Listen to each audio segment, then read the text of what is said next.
It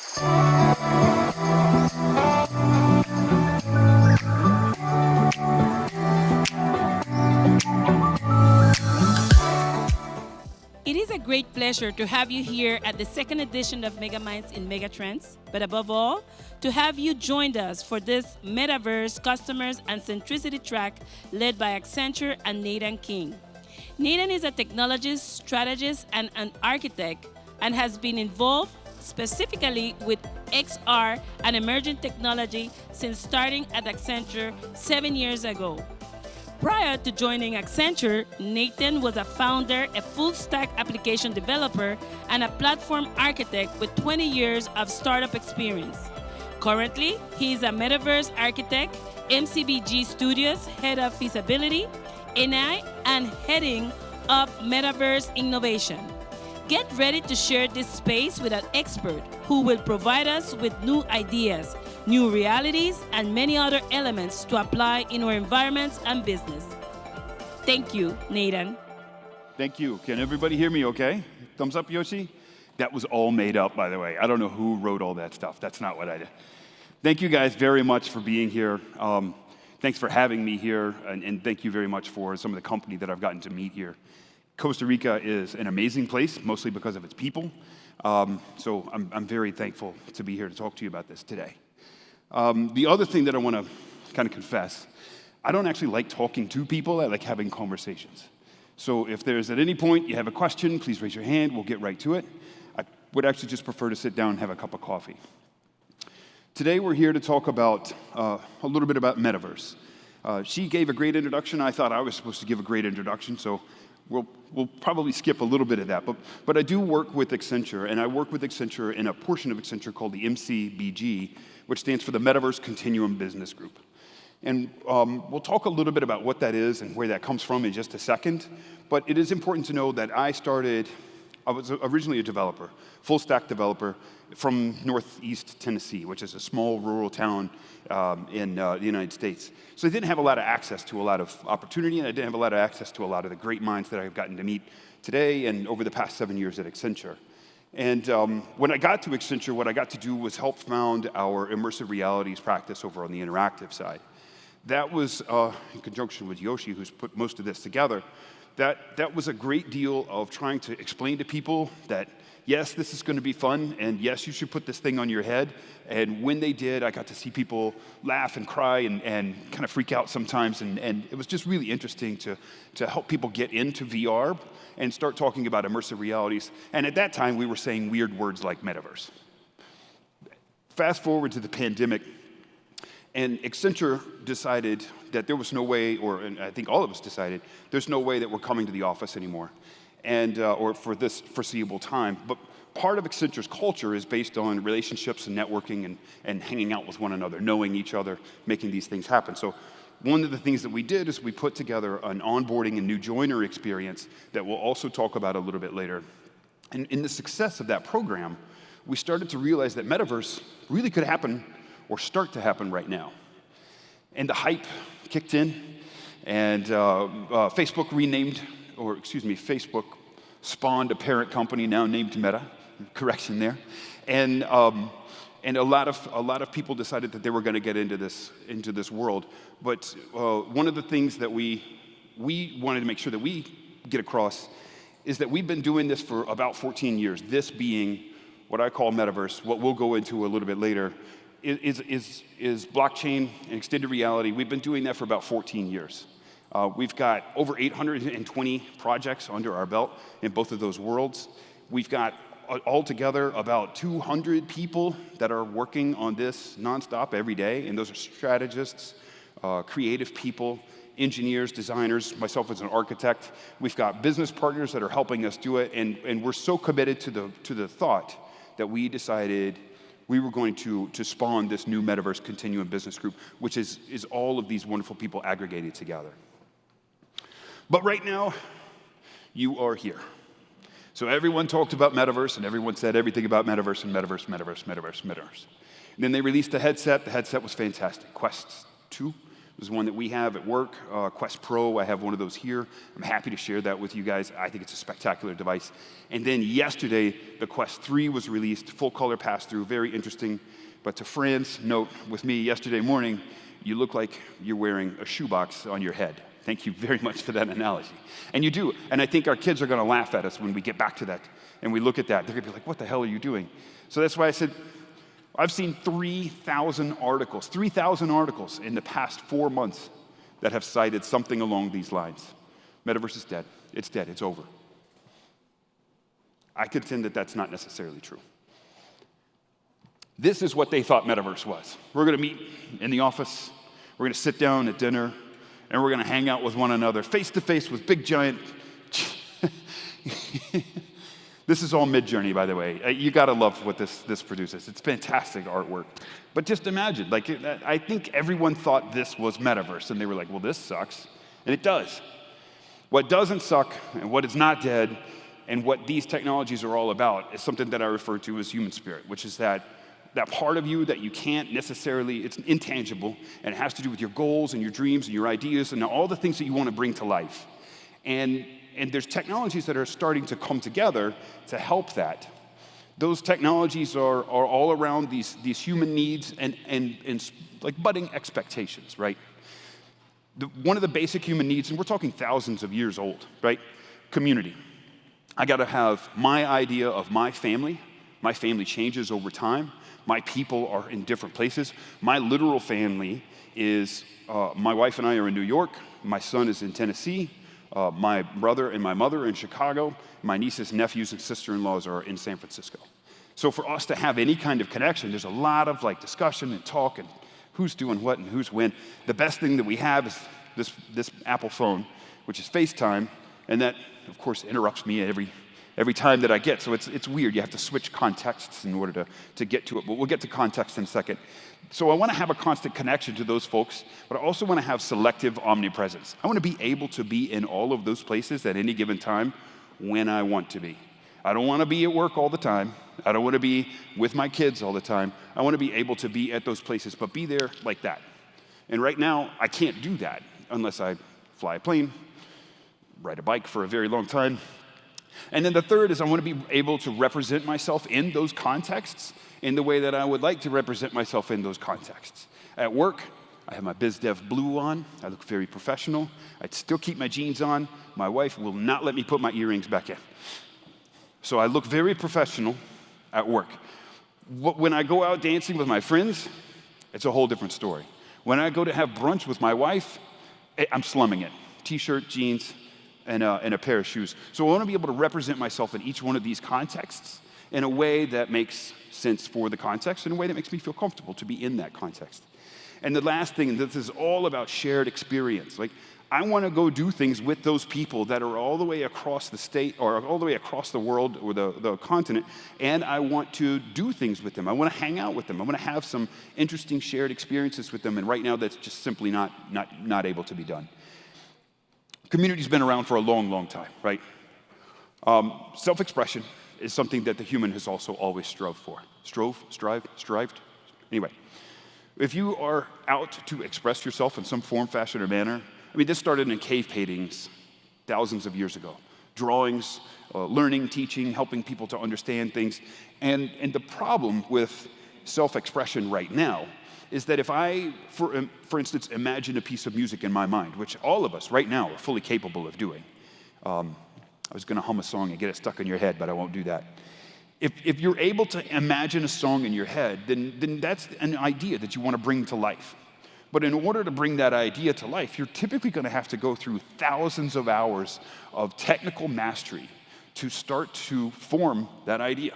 So for instance, if I have a beautiful piece of music in my mind, I used to play cello. I would have to get that cello back out, go through 1,000 hours, finally learn how to play it, and then I would go over to Amy, and I would say, I want to show you this. There's a huge gap in between there. And I don't know if the music's any good. Amy may be like, meh. So I want to get to a speed of shared knowledge. I'm going to bring my idea to life as fast as possible with the least amount of time, effort, and energy expended in doing so. get it in front of my friends, my community, my family, and get to know if it is something that they want, if it's something that the world wants. How do I get that flywheel working faster and faster? Ideally, I want that to happen hands-free. My best ideas come to me in the shower, in the bed, on the treadmill, or when I'm running outside. So I want to be able to capture those ideas in some form or fashion. It is silliness to me if I want to build a physical object, I've got to go to a place. I don't mean just always hands-free, right? But I've got to go to a place, I've got to pick up some tools, and I've got to manipulate some physics. And then when I get done manipulating those physics, then I'm done. I shouldn't have to do that at all. I should just be able to conjure that directly up and show it to you. That provides me with near instant validation in two ways. The first near instant validation is, do you like that? Is this something you even want? Is this cool? Nah, it's dumb, Nathan. Put it away. Validation over. That's great. The second validation, if it makes that, is that we've got enough data, synthetic data about the world that we live in right now, to where we can start to put that physical object to test in the simulation of a physical world in such a way that you can say, how quickly would this work? I built a plane wing. Yoshi sees that. Hema sees that. It's beautiful, Nathan, but I try to fly it. Physics doesn't work. Now, imagine how long that would go all the way through that process, but I want to be able to bring this self-expression spark to life immediately. And I know that people work hard, but I don't think that's too much to ask, and I think our computing devices can help us do that. The third is ownership and rights management. I've got a great idea. How do I keep it? Right? I own an idea, I own an asset, I own my books, I own my digital formatted comic books. How do I share that out with someone? How do I make it mine? And then how do I take it with me to different places?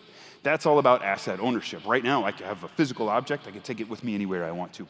But with a digital object, if I buy something in Roblox or I buy something in Fortnite, I can't take that over to World of Warcraft or Microsoft Teams, right? I can't go there. So I want to own I want to own my assets, and then I want to have the sovereignty and agency of being able to have it by myself and the agency to take it away from them. Microsoft, you're not playing fair with my goods and services. Not true. They're a wonderful partner. Take all of that back. But if somebody is not playing fair with my data, then I want to be able to take it back. And if I take it back, I want to be able to go and plug it in some other place. So now you're talking about a little bit of portability. The other thing that we need to have is trust. Some manufacturers, some agencies, some producers have done a very, very good job of creating trust. So we trust them with our data. Some have not. So we don't trust them with that data. It would be great if that trust was transparent and not only written in law, but written in code. So the moment that trust is broken, I have the agency to automatically pull that data back out of that organization and move it over to some other place. But again, I hold my data, my ideas, my information, all of it is mine. And then the last is dimensional data sharing. I argue a lot about privacy. I want every doctor everywhere to know everything about me. And I'll tell you, coming to New York was a bit of a challenge. I didn't have any of my medical history. Just being shocked when the doctor was like, "Can you tell me your medical history?" And I was like, "What? You don't know that? Like, I'm supposed to keep up with that?" I had no idea. So I want to be able to give my information to anybody at any given time, but with a dimension, right? Maybe my doctor gets everything. How many glasses of wine I had last night? 1.5, right? 1.5. And then, and then if there's a pharmacy that's working towards a cure for something that I have, a disease or a problem that I have, I want them to have all of my data. Here, take it. Maybe not my name, maybe not where I went on Thursday morning. So I want to share dimensions of my data, slices of it. I just want to give you that piece. You can deal with that. You're going to create new therapies. You can have all of that. You're my wife. So that's dimensional data sharing. Access to global knowledge. This is a new one, and this is brought about by Google and Siri. And it's on-demand knowledge and help when I need it.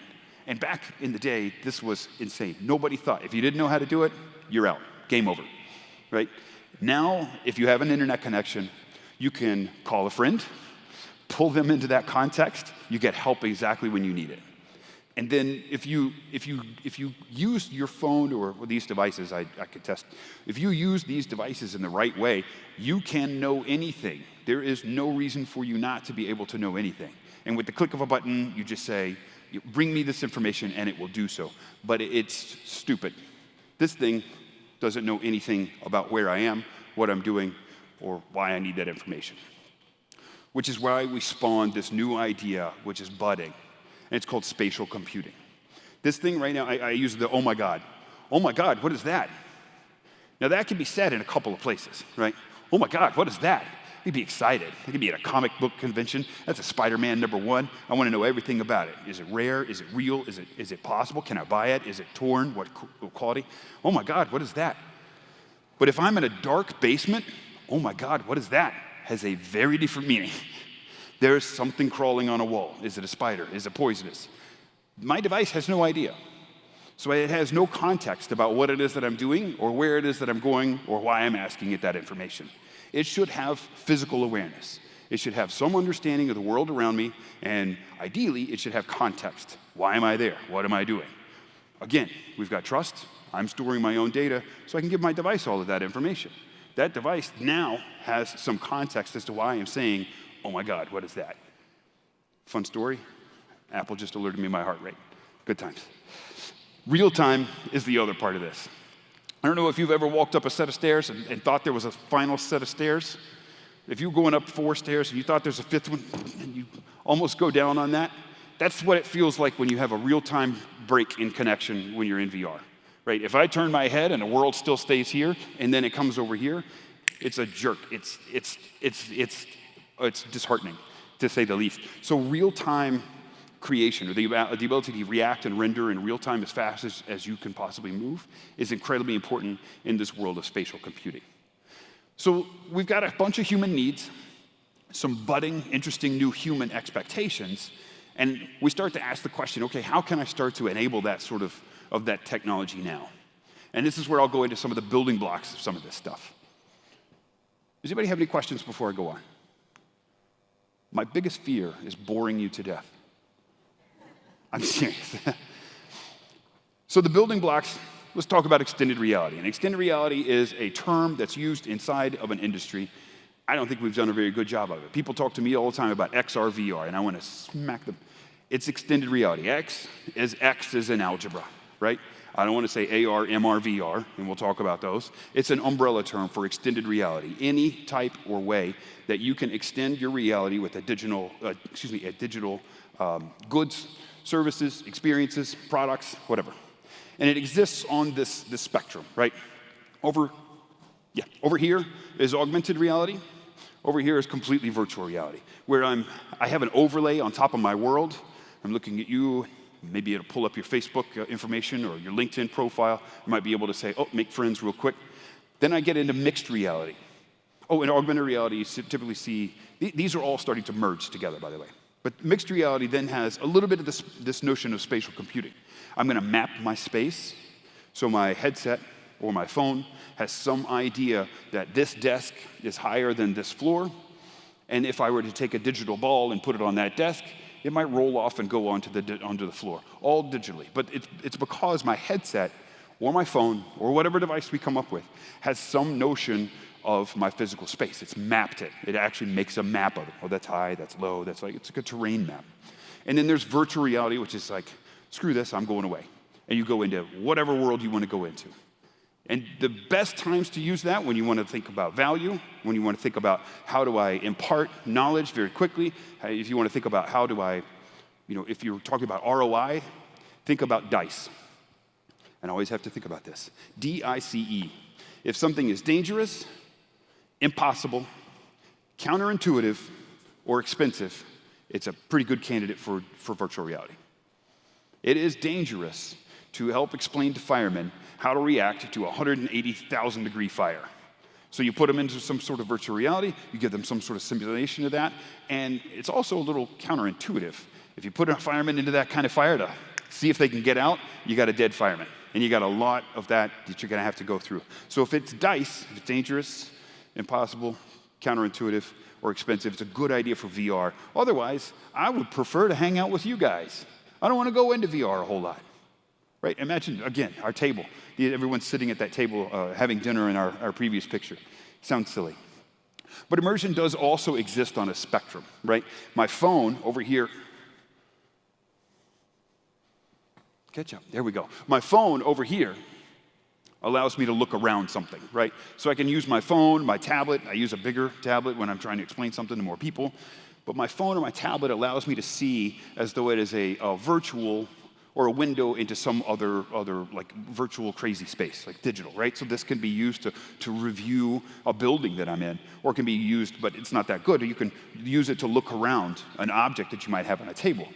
That also gives you the ability to talk with other people while you're doing it. Again, I'm not in the context of this headset. I've got this phone, and we can all see this building that we put together and have some conversation around it without everybody jumping into a different context. But if you want to go into something, if you want to look into something, that's when you want to start thinking about moving your hands out. Maybe you want to create. Maybe you want to be able to walk. Maybe you want to go into a basketball court. Maybe you want to go into a tennis, and you need to have your hands free. So now, if I'm trying to play tennis while I've got this thing held up, I want to get hands free, and that's when people start saying, all right, let's put devices on our heads. That's the next best thing. They're ugly, ugly, ugly. And if I want to step into a world completely virtually, hands-free, that's where I go into VR and go into that world. So when I talk about more immersive, I'm talking about three things. That's agency and presence and location. Agency, I have the agency, which I wanted to really bad, was to run out of here. But I felt like, all right, well, they got the microphone on me. I guess I got to do this, right? So here I am. But I did have that agency. I could have done it. And then I have the presence. I know that I am here with you. I feel it. And I hope you guys can feel it too. Anybody bored? Hands up if you're bored. You're bored? Oh. I think she's just waving. I hope. And then location. I am in this location. This is an amazing location in an amazing country, in an amazing city. I feel like I have agency, the ability to work with my body. I feel like I'm present in this particular location, and I can feel it. It's going to cause a memory that goes way beyond a video that I might see. So then we get into blockchain. We talked a whole lot about data, and I can go through an example of blockchain, and it ain't easy. But if you think about blockchain like a big, giant database in the sky that all of us have access to, if we're allowed to have access to it, and you can put anything on it you want to, and it stays forever. And if somebody goes away, the blockchain doesn't go away. Right now, all my data is stored in Google, MySpace, Facebook, Instagram. They hold all of that data. And if they go away, all my data is gone. But if we all have a copy of that data, you may not be able to read it. I put data on there, you may not be able to read it unless I give you permission. But if they go away, now I can come ask you, hey, what was that data? So we all share this ledger of data. All the technical crap doesn't matter. Why blockchain matters is two really big things. We'll get into a couple, three in a second. But you control your data and your ID. You can put that data and that identification up on the blockchain. Nobody else can take that from you. And then you have the power to manage your digital stuff. And a lot of us have a lot of digital stuff. I moved from Apple to Google and then back to Apple. When I bought books on Apple, I realized I was not actually buying a book. I was paying Apple for the right to read through their application or their device, that particular title. I didn't own that. And I moved to Google. I couldn't take that with me. I own that book. And I tried to explain that to Google. And Google didn't care. They were like, buy it here. So I've got these walled gardens where I've got all this data, and I can't take this data with me anywhere.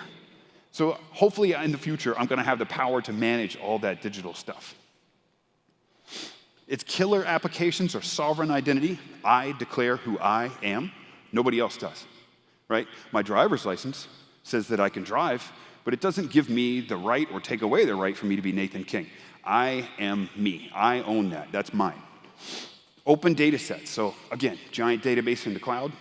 Anybody can access it provided they have the rights, and I trust them enough to give them the keys. I have verifiability. I trust you are who you say you are. You walked in here today. I appreciate that. But then I talk about portability.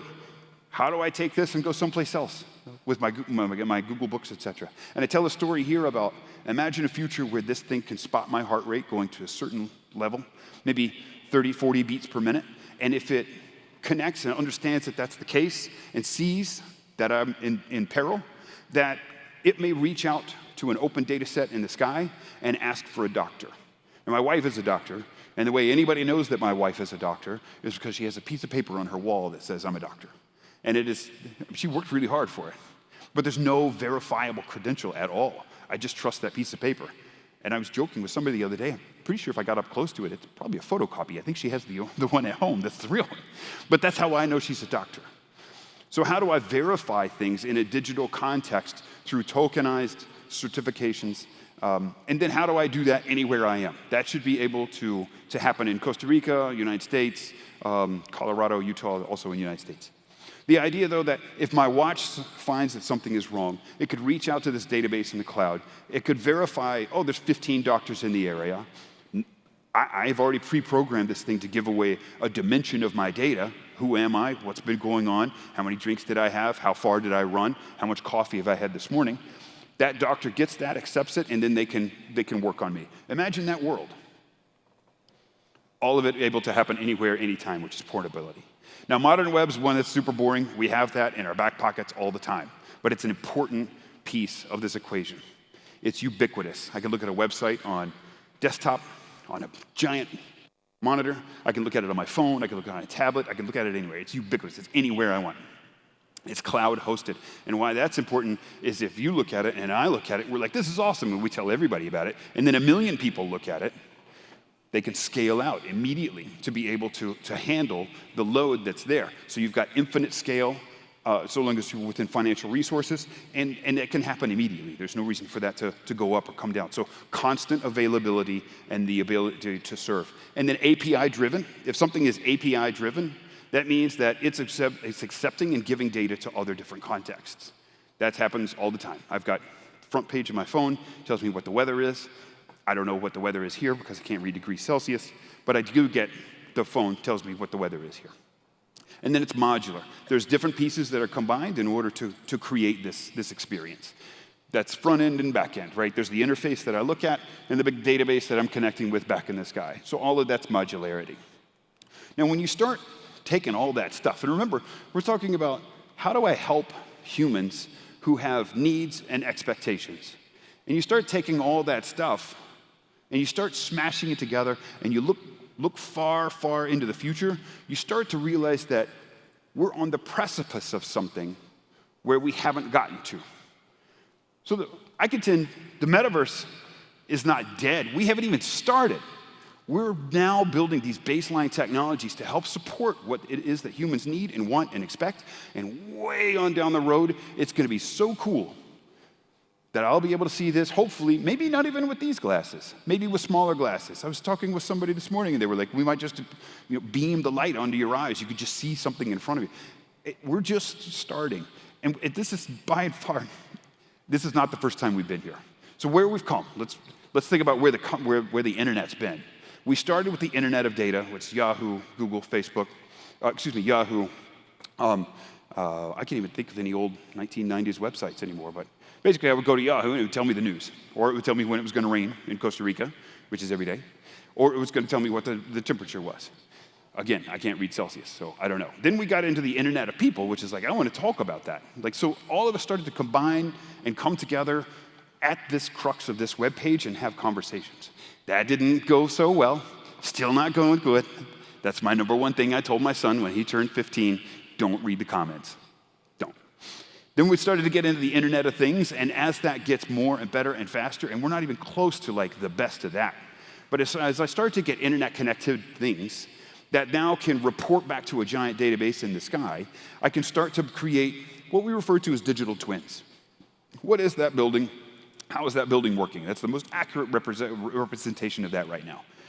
But that's the very baseline of it. I should be able to have Nike shoes and at some point see how many steps were taken in those shoes. So if I go resell them because they're a very rare pair, because that's for some reason where I like to spend some money, then I can resell them, and the person who's going to buy them is going to say, well, they're internet connected, and I know that you took 1,500 steps in it. That's only worth $150. So everything is going to be ubiquitously internet connected, which is a good thing if you ask me. To where we come in now, where we're looking at an internet of place and an internet of ownership. How do I feel like I'm here with you? How do I try to get to places where others might be? How do I bring things into my world that may not have been possible? And then an internet of ownership. That's my stuff. I want to own my stuff, and I don't want anybody to take my stuff. And I will give you some of my stuff if you're nice, if I trust you, if I like you, if you're going to help me. So these are the trends or the behaviors that are calling it. We got a massive amount of time investment, monetary investment, and wearable adoption. How many people have a smartwatch on right now? Show of hands. Look at this. Do you know how nerdy that was just 5 years ago? Do you know how much crap I got for wearing a Casio calculator watch? I've got black eyes, guys. Beat up in the bathroom, right? Not a popular kid. And if you start to add that with the amount of money that we're spending, and I talk about this, my son, we've made a massive investment in World of Tanks. I'm sure that's going to go well. I'll be able to get my money back out of that. Don't worry. We've got tanks from 1942 all the way to 1930. I have no idea why, but I see the charge on my credit card. I've given these guys over $5,000. I didn't, he did. But that's what he likes to do. It's where he likes to spend his time, his money, and effort. Fun story, they stopped supporting Mac. He couldn't play anymore. There's no portability. He couldn't take his tanks out. He couldn't sell them on the open market. Anyway, we had a big conversation. He was like, I don't care, I just want the tanks. So we got him a PC. And if you add these advancements that are happening, some simultaneous localization and mapping, if these devices that we have all around us can start to map our space at the same time they understand their location of themselves in the space, that's coming to be ubiquitous in expectation. Decentralization, right? So that means that I don't give money to a person and then that person gives money to you. I can give money directly to you. Totally decentralized. Cloud computing, we talked about that. Impressive power, always on, all the time. Scale. Realistic and real-time 3D, that's happening with UC fast video games, but what that means is if I have a simulation of something that's going to be happening in my world, it can happen on the smallest, lightest, thinnest processors that we could possibly put together, right? And that is new. That's new. Intelligent agents, that's AI. That's how do I have tools inside of this that help me do things. Hey, agent, I need to create, and by the way, every image that you see here was Midjourney created. So I went to an intelligent agent and was like, I need a picture of two guys talking wearing a headset. And it gave me that, which is also incredibly important. But it's a tool, and it will be pulled into this context with us. Tokenization, these are my credentials, this is my right to drive. I've got that tokenized on the blockchain to where if I walk into a bar, they're not, Nathan, can I see your ID? Are you 21? And they get yes. They ask a big giant database in the sky, can this guy come in here? And they'll get a thumbs up. They don't need to know when I was born, what my photo looks like, where I came from, what kind of rights I have to drive, my blood type, what I want done with my body, all that stuff. We give that to people when we hand out our license. So we have tokenization of our credentials and our skills, and that gets like pulled into our context as we move in. And then 5G to help us stay connected. And it's like we've been here so many times. And it shocks me when people are like, the glasses are the glasses. They're never going to get thinner. They're never going to get lighter. Do you remember these phones? Again, not a popular kid. I had every one of these. I thought I was cool. Every one of these. We've not only seen it with the phones. This is a VHS. This is a Betamax. When you saw this thing come out to play VCR Betamax tapes back, when the person said Netflix, you would have said, you're crazy. That's the dumbest thing I've ever heard. No, we won't even own our movies. We won't care. We'll just carry them around with us in our pocket. And we'll just pull them up at any time. With what? With the internet. We'll talk about it later. And then computers, big giant computers. Do you remember this? This was the kind of computer that I had. Much to my mother's chagrin, I took it apart 4 days after getting it. I still owe her for that one. But these old devices, and now we're back to our pockets. But this idea of the metaverse, again, we're just on the precipice of, and so many people are talking about what this might be. And everyone's talking about it in a way that usually fits their ROI, ourselves included. The metaverse enables to embed computing into the real world and embed the real world into computing. That's the way I see it. How can I conjure a digital object up right in front of me? How can I go into a space that doesn't exist? And we believe that this is a continuum, right? We're standing at the beginning of something. In 2013, Accenture said, every business has to be a digital business. Shocks me to death. Many, many businesses are still not digital businesses. I don't know how they work. And it's not like I'm being a jerk. I literally walk in and I'm like, wait, you're going to take that piece of paper to somebody? My wife has to fax things to people? Fax. In 2022, we decided that we're going to put a stake in the ground, and we said every business in this decade to 10 years, right? Yeah. In this decade is going to need to be a metaverse business. There is an end goal where you're going to be, in some form or fashion, participating in this thing that we call the metaverse. It's going to be 2D and 3D at the same time. I'm going to have a 2D image here and then a 3D rotating something here. I can go into virtual reality. I can bring virtual into my world, and it's going to go completely across the spectrum of things that you do every day on your life. This is the way we define it. Accenture says the metaverse is an evolution of the internet that enables a user to move beyond browsing to participating and inhabiting in a persistent shared experience that spans the spectrum of our real world to the virtual world and everywhere in between. But I will tell you that this is what we know. Nothing. If anyone tells you that they know what the metaverse is, they are lying to you. Every one of us is standing at the edge of this dock trying to look out across this endless dark sea and describe what that next bay is, where our ships will land, what it's going to look like when we get there. They're full of it. It does need to have some portions to it that we lost along the way in our existing internet. It needs to add or be built in with privacy, security, resilience, data protection. It should be safe. You should feel like it's a safe space to be. You should feel well when you're in there. It should not make you feel bad. It should be sustainably produced. Yay, blockchain for moving to proof of stake versus proof of work. That went a long way for that. And it should be inclusive, and it should provide accessibility. I can't see. How do I get there? I can't feel. What is feeling like? It's going to transform every piece of your business. Everything. From the products that you make, to the orders that you take, to the people that you employ, to the way that they do work, to the way that you train folks, to the way that you understand, did I get that coffee bean here, or did I get it from, what was yesterday, Botswana? Which I think is an amazing story. So now we can start to trace and track that. But we've got to get on board with it. So here's some of the experiments that we've tried at Accenture. We've done a lot. So the first thing we did, and I alluded to it in the beginning, is that Accenture created something that's called One Accenture Park. And we rolled out the most headsets the world has ever seen. The largest extended reality rollout in history. Over 100,000 headsets we gave to our employees because they couldn't join and meet their friends and their colleagues with whom they were going to be working. So we created an immersive space. And in that immersive space, we allowed cohorts of people to go through, and they shared their experience together. We explained what Accenture was. We explained how they were expected to behave. We told them what they were going to learn and helped them understand what their benefits were, all in this particular instance, alt space. And I'll let this video show a little bit more.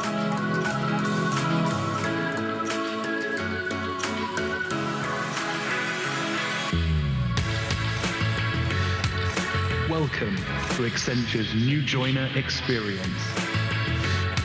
Is this the way? This place is huge.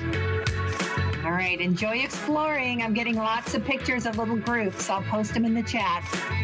Nice. Are you just out of college? You just moved there, or? I guess we'll go with them. Climbed a mountain and got some coffee. I'm in Minneapolis as a CDP. Oh, are you really? I am too. What makes this the Aqua Lab? It's supposed to be only accessible by the water. Oh, that's what the red hat is. I was like trying to figure out what I meant by that. So That's in Arlington area, but I would say I like the go down that one. So you can see a bunch of people talking in virtual reality, but what's happening there is people are getting to meet people in the best possible way that they could during a pandemic. They got to learn things that they wouldn't have learned. They got to see things. And then we had a new way of expressing what it meant to learn. Imagine taking your best teachers and giving them the opportunity to create anything they want to help give information to anyone in any way that they want to accept it. There's a lot of smoke up here. Should I be worried? The next thing that I got to play with, and I personally had a hand in this and feel very good about it, but this was, how do I, this counterintuitive, dice, right? Dangerous, but counterintuitive is one of them, and one of the counterintuitive things to do is to train someone how to deal with a major health crisis at the time the major health crisis is happening, right? So we had social welfare workers who were being trained to go to a child's home and help them understand if there was danger in the home, if the parents were fit, if they needed to remove the kid, like big, high-stakes decisions. And what happened is they came to us and they said, listen, I've got a 20-year veteran of this world, and I want to bring this vision to life, but I want to bring it into life where I don't feel like that I am playing a video game. I want them to understand the problem that they are facing and feel the concern that they should feel. So what we did is we filmed live actors. We wrote a script, filmed the actors. We went to a home. We filled that home. And you walked into a virtual space that looked like a trailer in Southern California. And you had to sit down in front of a mother, a father, and a child and interview them each. And you had 3 questions you could ask them.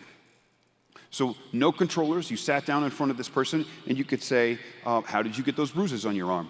Can you tell me about violence in the home? Or what happened? Now, as you can imagine, the 3 different ways that you ask that question are going to elicit 3 different responses. If you say, what happened? That child climbs up. You don't know what happened. If you say, can you tell me about violence in the home? Well, mommy pushes daddy. Sometimes daddy gets mad. And sometimes he storms out of the house. So is there violence? Do we need to worry about that? But if you say, can you tell me about the bruises on your arm? You find out, oh, this is a game that we're playing at school to see who could last the longest. Had nothing to do with the family. So it was all about putting you in a situation and teaching you how to ask questions so that you got the full context. We went on to create 3 more experiences that had to do with child welfare. And then in the county of San Diego, we put together this particular experience. All of this based on something that we called Voices XR, because you controlled it with your voice. There's no controllers. You just asked a question and they responded. You were having a conversation with a virtual person. And in San Diego, there's people who would come and they would have to say, I need benefits right now. And you need to assess whether or not that's true. Is that true? But you have to do it in a humane and empathetic way. You can't just be like, where do you get your money? Well, what do you mean, where do I get my money? Right? Do you work? So what we did is we did the exact same thing to allow you to be on the other side of a desk, to ask questions in an empathetic way to help understand what these folks are going through. And this is Voices XR. Training on the job is not always practical, and learning with traditional methods is not always effective. What if you could better prepare for real-world scenarios and situations through virtual reality experiences? Using virtual reality enables us to really create these human-centric experiences that feel authentic and relatable. In fact, it's been proven that using VR has a 76% increase in effectiveness over traditional methods of teaching and training. So this experience is specifically designed for a new social worker who has completed just several months of training but has not had an actual interview that they've conducted themselves. We wanted to create a situation that was very realistic, and we also wanted the social worker to understand the experience that the applicant was going through as well. Our user experience and our visual elements were all created and designed with a 360 environment in mind, which is very different from a website or a 2D experience. We wanted to make sure that you looked around, you were surrounded by your elements, that they felt natural around you, and you connected to the experience in a way that was barrier-free. What earned or unearned income do you have? Unearned? No one ever gave us anything. We have worked for everything that we have. This was built using natural language processing to give the user the most intuitive method. So this goes through a dynamic narrative method, and you don't want to hear this guy talk. He's a nerd. What happens basically, though, is depending on what question you ask, you get to go through like a choose-your-own-adventure book. You get to go on your own path. And the questions influence the next things that you see and ultimately influence your outcome. With the child welfare example, the people would put this on and cry because you get all the way through it and you're like, yep, take the kid out of the home. You're like, you got to go tell the mom now. And now you have to sit in virtual reality and you have to explain that to mother and you have to deal with that situation. Or the opposite happens, which is also true. Those are soft skills, right? So I'm trying to train you how to work better with other individuals and be more empathetic and at the same time do your job and find out the info that you need. Some of the hard skills are like, how do I work this? This is a clicker. I got a good promo on that today. And it would have been great if I had some sort of like way to do that. But what we did was we helped linemen who are in charge of, I'll go back to this one, sorry, in charge of investigating poles, power poles in Southern California to say, hey, there's a problem there, we need to fix it, otherwise we're gonna end up with another 100-acre forest fire. Again, dangerous, counterproductive, may not even see some of these problems in the world, and you may go and see them and come back and then not realize that you missed something entirely. So we actually built a simulation that's a game that helped these guys get in. You stand there, you're looking at a pole, you got your binoculars, you can look through your binoculars, you got your iPad, you can look at your iPad and mark this thing down and determine what it is to do, and then it scores you at the end of it to tell you how you did. Now, it doesn't replace training at all. It is an augment. All of these are supplements, right? The best training is experience. But that's what we did for Simpra, and we've got a little video about that too.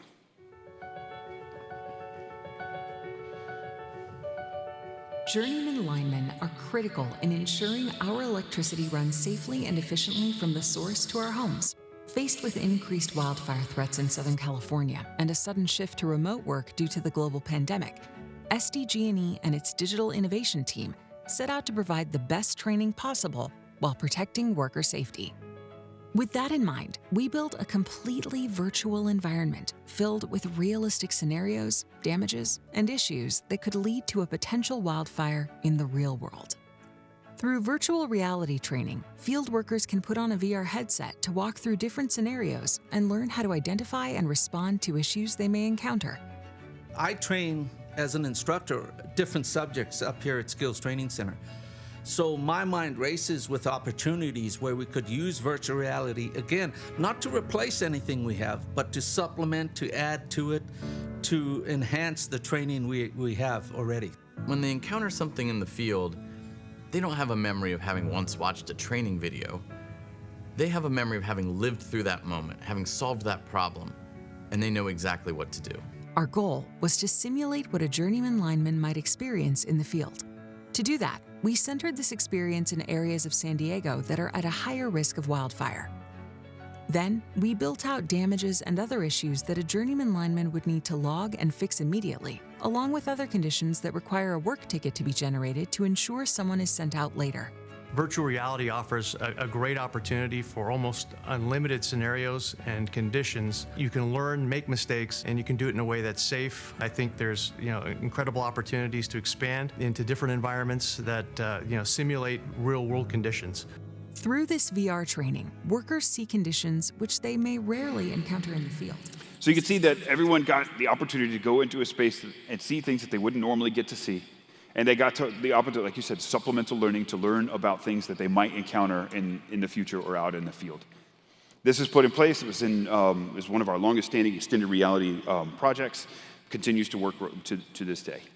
Now, there's a third, or the fine thing. So we went through this entire thing, and I talked about how blockchain and extended reality, powered by the existing internet, are going to smash together someday and become what we call the metaverse. Again, we don't know what the hell that's going to be. One of the things, I didn't want to just show you virtual reality examples because that would go against the precipice, but blockchain does not make for good videos. It's really boring. Watching a database work is a very boring thing. So I'll just tell you about this one. What we did is we actually created tokenized loyalty points. How many of you have a credit card with some sort of loyalty access or something like that? Get a coffee, you get $5 off, 5% off, whatever. We worked with an organization, a travel and tourist organization, to help people go out and experience things. If they experienced the things, they got the tokens, and those tokens could then be taken back. They were captured, they were AR captured, right? So I found, went to the golf thing after you completed the golf thing, then you saw a golf ball, and you got to capture that kind of Pokemon Go style. You got to bring that back, and you could trade that in for discounts.